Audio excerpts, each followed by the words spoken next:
Hello mga ka-chefies! Welcome to another episode of US Pork It's the Best!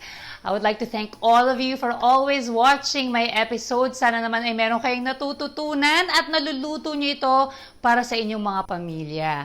At alam ko na lahat tayo ay excited na dahil ilang araw na lang malapit na ang Pasko. I'm sure that all of you are also hurrying up. Medyo nagpapanik na kasi nga Christmas rush na. Nag-iisip na ng ano pwede kong lutuin ngayong Pasko. Kaya naman for today's episode sa US Pork It's the Best, gagawa ko na isang recipe na perfect for Christmas. It's very special kasi gamit natin ng US pork at bukod doon, masarap at madali lang ang aking lulutuin. Today, I'll be making my glazed balsamic pork ribs with creamed corn and grilled asparagus. So, syempre, huwag mo pang gigilan. Merong special gift sa'yo ang US pork. Natitense ako. Huwag ka matit. Ayan, ready na. Very nice. Wow!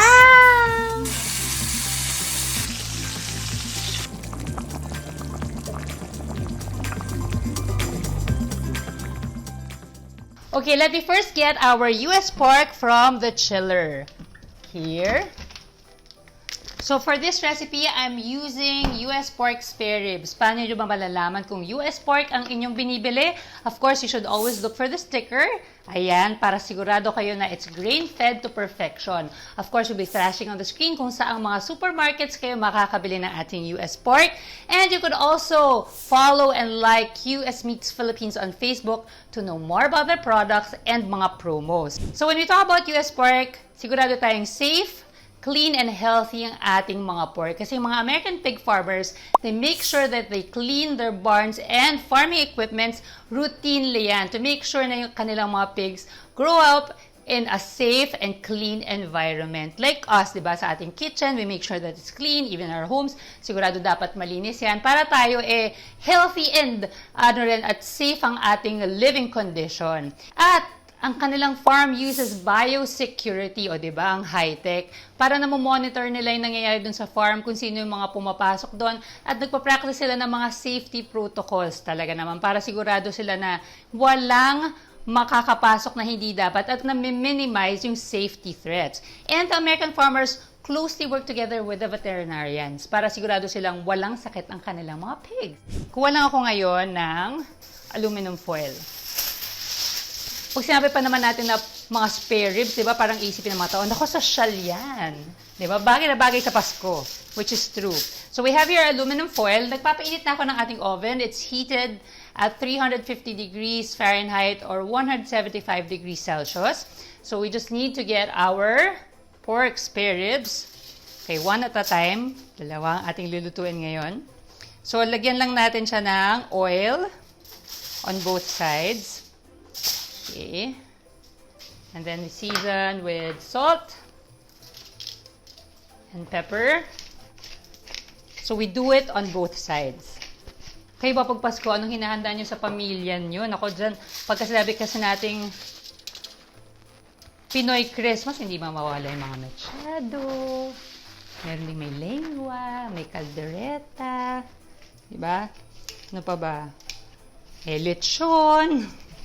So, i-try nyo naman tong recipe na to para maiba naman, di ba? Special pa rin, of course, kasi gamit natin dito quality ingredient. Meron tayo ditong garlic. So, yung garlic cloves, so, ilagay lang natin siya sa gilid.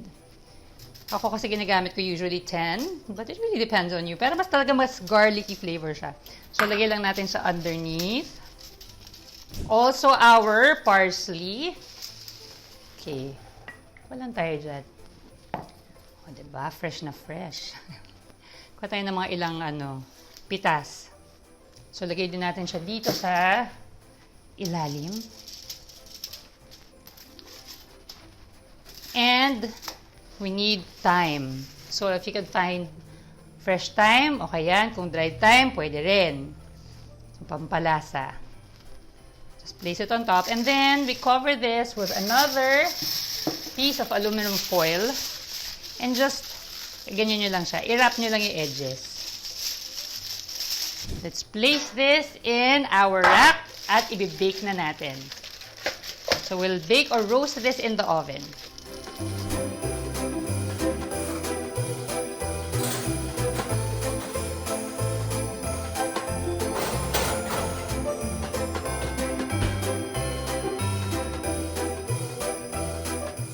Okay, so now we're roasting our US pork spare ribs in the oven, 350 degrees Fahrenheit for 30 minutes. After 30 minutes, we lower it down to 125 degrees Celsius or 250 degrees Fahrenheit. Ilo-lower natin siya. And we'll continue to cook it for around an hour and 30 minutes to 2 hours until fork tender ng ating meat. So, babalikan ko yun mamaya. Now, let's make our sauce. So, first thing that we need to do, heat up our pan. This is the glazed balsamic sauce, glazed balsamic barbecue sauce, diba? So, of course, we need our balsamic vinegar. So, we'll just heat this up, let this boil until mag-reduce siya 1/3 cup. Okay, nag-reduce na yung ating balsamic vinegar. Then, we add in the rest of the ingredients. We have here ketchup. And then, we have here our beer. Dun sa mga natatakot na bakit beer ang nilagay, baka makalasing. Hindi po nakakalasing ang ating alcohol pag meron na siyang heat. So, nawawala yung kanyang alcohol content, ang natitira na lang yung flavor. So, stir lang natin until ma-dissolve yung ating ketchup together with our balsamic vinegar and our beer. And then we add in our brown sugar. Next, we add our molasses. Okay, if you can't find molasses, you could substitute it with brown sugar as well and just add 2 tablespoons of water. So if your recipe is asking for 2 tablespoons of molasses, make it 2 tablespoons of brown sugar with 2 tablespoons of water dissolved. And then we have here our honey. Gamitin ko na tong teaspoon na ginamit natin sa ketchup kanina. Doesn't matter. At maghahalo-halo na rin naman ang lasa niyan. We add in our mustard. Nakaka-curious na ba kayo sa lasa nito? Merong asim, merong tamis, at meron ding anghang kasi lalagyan natin ng hot sauce. Doon sa mga nunod, of course, lalagay ko yung ating recipe sa description box. So, make sure na tignan nyo yan and follow nyo para maluto nyo rin to. I'll be adding Worcestershire sauce. And then, onions and garlic. Okay, so we'll just continue to let this cook on medium heat. This will take around 10 to 15 minutes. So, stir lang natin when needed. Ayan, thick na yung ating glazed balsamic sauce. So, we could now turn this off. Set aside na natin to. I-check ko na ngayon yung ating ribs, how it's cooking. Kasi I need to lower the heat to 125 degrees Celsius and let it cook for another 1 hour and 30 minutes to 2 hours. Okay, so while our US pork ribs is roasting in the oven, gawa na tayo ng isa sa aking side dish, ang aking creamed corn. Because we have a lot of time in our hands dahil nga matagal ang luto nun, gawa na tayo ng side dish, hindi ba? So first that we need would be butter. So this is softened butter. Then we add in our corn. So this is already canned corn. We have here our all-purpose cream. We need our brown sugar, cayenne pepper, some salt, pepper. Okay, and just again, stir to combine. So medyo may kick yung ating creamed corn kasi meron tayong cayenne pepper.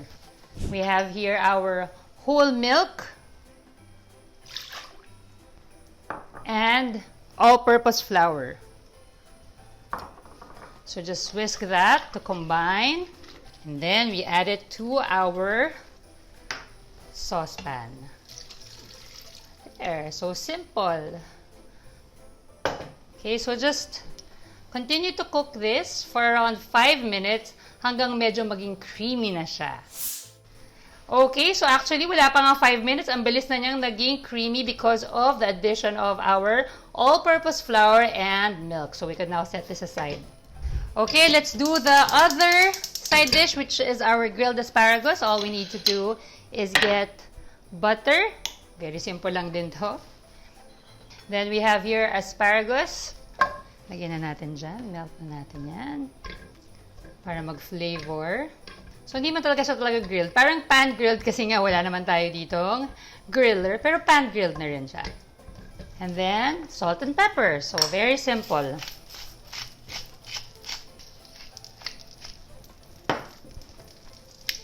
So, melt the butter and pan-grill your asparagus. So, this will take around 1 to 2 minutes lang. We don't want na sobrang soft yung asparagus natin. We still want the crunch. So, this is your side dish. It will add flavor and color to your dish. And of course, masarap to. Okay, so this is good. Let us now turn off the heat. Set aside para mamaya kasama to sa plating.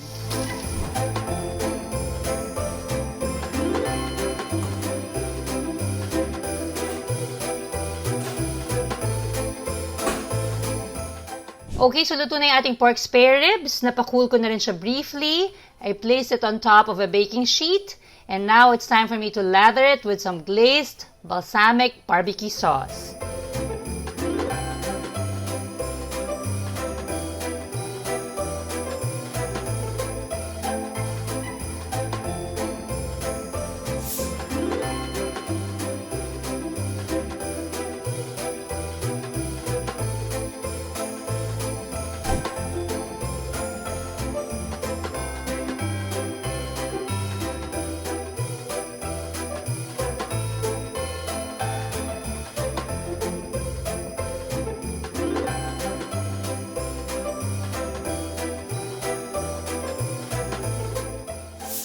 Eto na mga ka-chefis, tapos ng aking glazed balsamic US pork ribs with creamed corn and grilled asparagus. I hope that you enjoyed watching today's video at sana naman ay maluto niyo ito para sa inyong pamilya. By the way, we have the bite-sized version of this recipe. Just go to my Facebook, Instagram, and TikTok. Type in Chef Mom Rosebud para dun sa mas shorter version itong recipe na to. Did you enjoy today's recipe? Ayan, meron pa kayong aabangan ng aking New Year's episode with US pork. It's the best. Meron akong kasamang celebrity guest. Pero dahil magpapasko pa lang naman, okay, saka na yung New Year na yan, titikman ko na to because ito yung pinaka-exciting na part sa aking ginagawa. Ang tikiman time. Ang lambot talaga, grabe. Ang lambot talaga ng, oh, see that? Oh, ng US pork, oh. Parang natatanggal na siya on its own sa ribs. Napakasarap.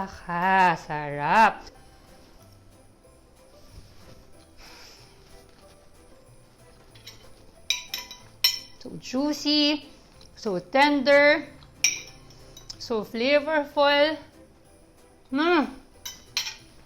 Very special dish for Christmas. Ako, sarap kumuha na talaga ako ng kutsara kasi kailangan ko na ng kanin. Again, mga ka-chefis, cook this recipe at home. And I'll see you again next time. Merry Christmas to all! Bye! Kain ako. Tuma ko rin yung corn.